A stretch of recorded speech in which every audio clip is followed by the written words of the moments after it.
Olá pessoal, hoje nós vamos continuar o Vencendo Desníveis, fazendo então a segunda parte. Aqui então nós vamos falar das rampas, dos guarda-corpos, ou seja, todas essas normas que hoje existem. Eu fiz faculdade de arquitetura na FAUSP e o prédio tinha acabado de ficar pronto. Era uma maravilha. Era um prédio que tinha muita rampa, né, com guarda-corpo bastante delicado. Essas rampas tinham 12%, coisa que hoje já não pode mais. Nós tínhamos áreas praticamente livres, né, que ia para aquele buraco, para aquele oco enorme que tem no centro do prédio. Hoje isso não seria mais possível, porque nós somos obrigados a ter ali guarda-corpos, que na época o Artigas nem se preocupava com isso. Aliás, era muito interessante essa noção do perigo para nos trazer uma certa emoção. E olha que aconteciam eventos com muita gente aí nesse prédio. A ABNT hoje acha que 12% para uma rampa é muito, que o cadeirante não consegue subir sozinho. Então ela estipula regras, alturas, dimensões, inclinações, e nós vamos ter que falar tudo isso, embora seja um pouco chato, mas infelizmente nós assinamos um termo de responsabilidade técnica quando a gente faz um projeto, e se acontecer algum problema, nós seremos responsáveis sim, se a gente não seguir essas normas, tá? Vamos lá? Um jeito de vencermos um desnível de forma acessível é através de rampas. Só que essas rampas, para a gente atingir a norma, elas têm inclinações específicas, inclusive para o cadeirante poder subir essa rampa sem a ajuda de ninguém. Para isso exige-se um corrimão duplo para uma pessoa normal se apoiar na parte superior e o cadeirante poder ir se segurando e se puxando na parte inferior.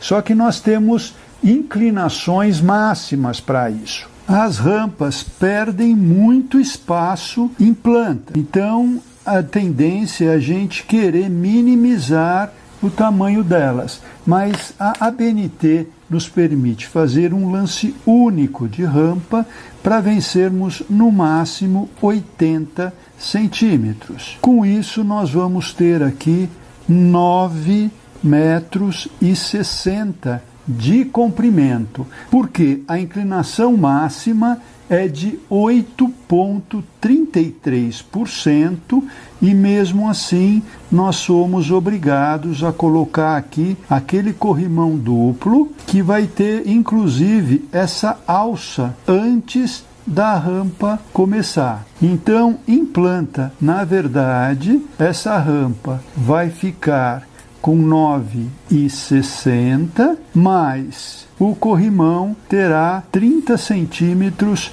a mais de cada lado. Com isso, nós vamos ter 10,20 metros em planta. Se eu quiser subir uma rampa que tenha, por exemplo, 1 metro de altura, 20 centímetros apenas a mais do que nós tínhamos na rampa anterior, eu sou obrigado a dar um patamar de, no mínimo, 1,20 metro com 50 centímetros de altura.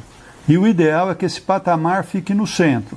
Então nós vamos ter aqui, para vencer os 50 centímetros, 6 metros, depois mais 1,20 m plano e depois mais 6 metros para eu vencer os outros 50 centímetros. Com isso, eu acabo tendo aqui 13,20 metros. Agora, como eu tenho ainda aquele corrimão, como a gente conversou, e esse corrimão ainda tem que ter essa alça, eu acabo tendo em planta 13,80 metros. Agora nós vamos fazer um corte transversal a essa rampa. Primeiro, nós temos que deixar aqui 2 guias de balizamentos de 5 centímetros de altura, e essa guia vai servir para uma pessoa com dificuldade de visão, ou mesmo um cego, poder aí se balizar, né, com a bengala, ou seja, saber onde ele está no processo dele andar. Aí nós vamos ter dois guarda-corpos com duas barras que acompanham a inclinação da rampa. A mais alta deverá ter a sua parte superior numa distância de 92 centímetros até o piso e a mais baixa 70 centímetros também da parte superior até o piso. Agora, a largura mínima livre, totalmente livre, deverá ser 1,20 m. Se eu quiser eliminar esse corrimão pesado, feio, eu não posso ter uma rampa, eu preciso ter uma inclinação. E qual a diferença de inclinação e rampa? A inclinação vai de 0 até 4,99%. Normalmente na área externa eu tenho que ter no mínimo 1% de inclinação para a água não empoçar. Se eu tiver 5%, já é caracterizado uma rampa. Então eu vou ter que ter esse guarda-corpo com todas essas barras aí que nós falamos. Então, para ter 4,99%, para eu subir 1 metro, eu vou ter um pouco mais de 20 metros de distância. Cerca aí de 20 metros e 5 centímetros. Vamos falar agora de guarda-corpo. Se eu tiver uma passarela ou um desnível entre piso de mais de 60 centímetros, é considerado que a pessoa, quando cair, ela vai se machucar. Então é preciso proteger essa pessoa. E esse guarda-corpo não pode ser escalonável. Ou seja, se tiver barrinhas horizontais, teoricamente ela pode subir e cair. Uma criança, por exemplo.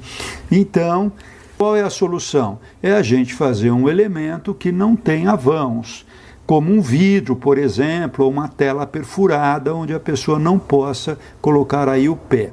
Ou então a gente fazer barras verticais, só que nesse caso as barrinhas verticais não podem ter vão maiores do que 11 centímetros e essa horizontal que fica perto do solo não mais do que 10 centímetros de altura.